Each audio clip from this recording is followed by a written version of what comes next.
So இப்போ ஒரு பெண்ணுக்கு டெலிவரி ஆகிருக்கு, குழந்தை பிறந்திருக்கு. இப்போ ஹாஸ்பிட்டல்லேருந்து வீட்டுக்கு டிஸ்சார்ஜ் ஆகி வரப்போகிறாங்க.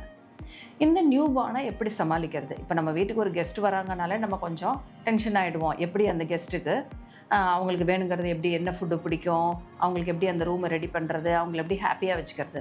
ஒரு 2 நாள் 3 நாளைக்கே நம்ம இவ்வளோ யோசிக்கிறோம். அப்படி இருக்கப்போ ஒரு நியூ பார்ன் நம்ம வீட்டுக்கு வரப்போகுது அப்படின்னா அதுக்காக நம்ம எப்படி நம்மளை தயார் பண்ணிக்கணும், அதுக்கு வேணுங்கிற வசதிகளை எப்படி கரெக்டாக செய்யணும். ஸோ அதுதான் இந்த வீடியோவில் நம்ம பார்க்க போகிறோம்.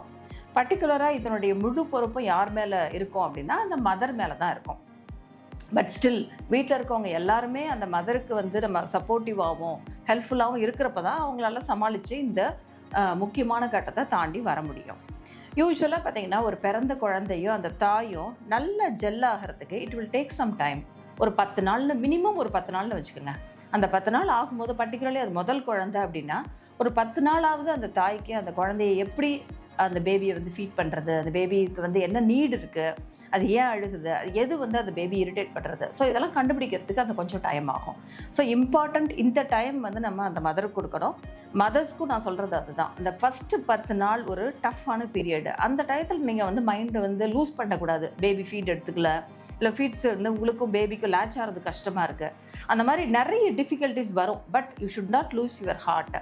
அது யார் வந்து அதை அப்படியே ஸ்டடியாக இருந்து கட்டாயமாக நான் என் பேபிக்கு ஃபீட் பண்ணி தான் ஆவேன்னு ஒரு உறுதியோடு இருக்காங்களோ அவங்க இந்த 10 days கிராஸ் பண்ணி வரும்போது பார்த்திங்கன்னா 2 பேரும் மதரும் பேபி நல்லா ஜெல்லாகிடுவாங்க. அப்புறம் வரக்கூடிய பிரச்சனைகள் வந்து ரொம்ப ரொம்ப குறைவாக தான் இருக்கும். ஸோ அப்போ ஒரு நியூ பார்ன் நம்ம வீட்டுக்கு வருது அப்படின்னா அந்த நியூ பார்னுக்கு எல்லாமே புதுசு. இந்த சூழ்நிலை வந்து அதுக்கு புதுசு, ட்ரெஸ்ஸே புதுசு, அதுக்கு ஃபுட்டு இது மாதிரி ப்ளஸ் மோஷன் போகிறது, யூரின் போகிறது, எல்லாமே நியூ.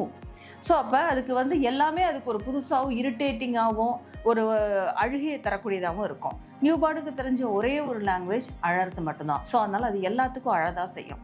ஸோ இப்போ ஒரு பேபி அழுதுன்னா உடனே அந்த மதர் என்ன பண்ணும், உடனே பயப்படாதீங்க, தைரியமாக இருங்க. ஃபஸ்ட்டு பாருங்கள், பேபி வந்து பாலுக்கு அழலாம். ஸோ ஃபீட் பண்ணி பாருங்கள். உங்களுக்கு ஃபீட்ஸ் ஆரம்பத்தில் ஃபஸ்ட்டு 10 days வந்து நமக்கு கொஞ்சம் ஃபீட்ஸ் கம்மியாக தான் இருக்கும். பட் அதுவே அந்த பேபிக்கு போதும். ஏன்னா நியூ பார்னோட வயிறு பார்த்திங்கன்னா ஒரு 10 ml அவ்வளோதான் அதோட வயிறு கொள்ளும். அந்த அளவுக்கு வந்தாலே போதும் ஃபீட்ஸ். அது எல்லா தாய்க்கும் அந்த பேபிக்கு தேவையான மில்க் வந்து கட்டாயமாக வந்து சுரக்கும்.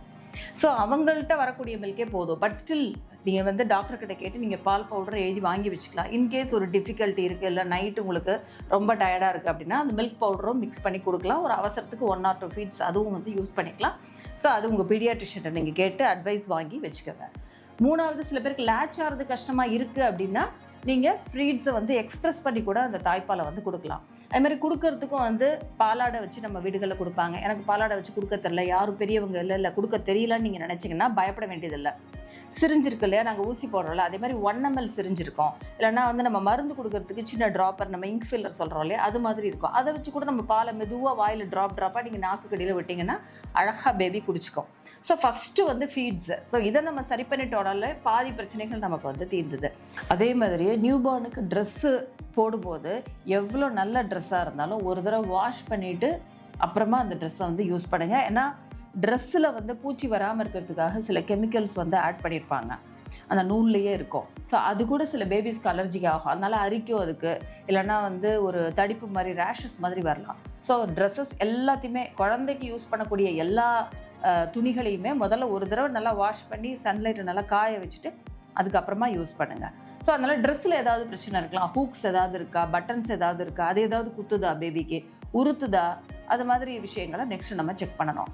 அடுத்தது பேம்பர் போட்டிருக்கீங்கன்னா பேம்பர் செக் பண்ணுங்கள். பேம்பர் வெட் பண்ணியிருந்தாலும் சில குழந்தைங்க அழும், இல்லைனா பேம்பர் கரெக்டாக இல்லைன்னாலும் அழும். அது மாதிரி சில சமயம் காலில் நமக்கு ஏதாவது காப்பு போட்டிருக்கோம், இல்லை கையில் ஏதாவது அதுங்களுக்கு பாசி இந்த மாதிரி காப்பு வலையில் ஏதாவது போட்டிருக்கோன்னா அதில் ஏதாவது ஸ்கின்னு கொஞ்சம் மாட்டியிருக்கா, இது மாதிரி எல்லாத்தையும் கம்ப்ளீட்டாக ஃபஸ்ட்டு செக் பண்ணுங்கள். எடுத்ததுமே குழந்தைக்கு வந்து ஏதோ ஒரு நோய் இருக்குன்னு நம்ம வந்து முடிவு பண்ண வேண்டியதில்லை. இதெல்லாத்தையும் செக் பண்ணிவிட்டு எதுவுமே இல்லை அப்படின்னா அடுத்தது சில குழந்தைங்களுக்கு சூடாக இருந்தால் பிடிக்காது, சில குழந்தைங்களுக்கு கோல்டாக இருந்தால் பிடிக்காது. ஸோ அதை வேறு என்விரான்மெண்ட்டுக்கு சேஞ்ச் பண்ணுங்கள். கோல்டாக இருந்தால் வார்ம் என்விரான்மெண்ட்டுக்கு கொண்டு போங்க. அப்படி இல்லைனா காற்று இருக்கிற இடத்துல கொஞ்சம் நேரம் வச்சுக்கோங்க, கையில் கொஞ்சம் நேரம் வச்சு ஆட்டிகிட்ருங்க. ஸோ இது மாதிரியெல்லாம் சேஞ்ச் பண்ணுறப்ப இல்லை சில சமயம் தூக்கம் வரத்துக்கு கூட பேபிஸ் வந்து நியூ பார்ன்ஸ் வந்து அழும். ஸோ அப்போ தூங்க வச்சு பாருங்கள். ஸோ இதெல்லாம் ஃபஸ்ட்டு ட்ரை பண்ணுங்கள். இதெல்லாம் ட்ரை பண்ணும்போது ஏதாவது ஒன்றில் ஷியூராக பேபி செட்டில் ஆகிடும். அப்புறம் இன்னொன்று ஞாபகம் வச்சுக்கோங்க, நியூ பார்ன் வந்து நிறைய நியூ பார்னுக்கு அந்த கிளாக் செட் ஆகிருக்கு, அதனால அழுதுகிட்டே தான் இருக்கும். அதுவும் பர்டிகுலர்லி நைட்டு வந்து பார்த்திங்கன்னா நிறைய பேபிஸ் அழுதுட்டு இருக்கும். டே டைமில் நல்லா தூங்கிட்டு இருக்கோம். அது டைம் வந்து அதுக்கு செட் ஆகிறதுக்கு கொஞ்சம் டைம் ஆகும். ஸோ அது வரைக்கும் மதர் டயர்டாக இருக்காங்க அப்படின்னா ஃபீடிங் தவிர மற்ற நேரத்தில் மதருக்கு ரெஸ்ட் கொடுத்துட்டு வேறு யாராவது நைட் டியூட்டி பார்க்க நம்ம ரெடியாக இருக்கணும் பேபிஸை வந்து கவனிச்சுக்கிறதுக்கு. ஏன்னா அது இத்தினூண்டு பேபி அப்படின்னாலும் அந்த வீட்டில் வேலை வந்து பார்த்திங்கன்னா ஆல்மோஸ்ட் ஒரு 3 to 4 பீப்புளுக்கு ஒர்க்கு கரெக்டாக இருக்கும் ஒரு நியூபார்ன் இருக்க வீட்டில். ஸோ அதனால் இது எல்லாத்தையும் நம்ம வந்து கரெக்டாக ஃபாலோ பண்ணிங்கனாலே ஆல்மோஸ்ட் 90% நீங்கள் வந்து அந்த நியூபார்னை வந்து ஈஸியாக அழகாக சமாளித்து அதை ஹாப்பியாக வச்சுக்கிறதுக்கான வழிகள் வந்து உங்களுக்கு புரிஞ்சிடும். இதுக்கும் மீறி இதெல்லாமும் செஞ்சு பார்த்த பிறகும் பேபி வந்து உங்களுக்கு அழுதுட்டு இருக்கு இல்லை ரொம்ப பயமாக இருக்குது அப்படின்னா மட்டும் நம்ம வந்து போய் ஹாஸ்பிட்டலில் டாக்டர்கிட்ட தான் காமிச்சா போதும். Thank you very much.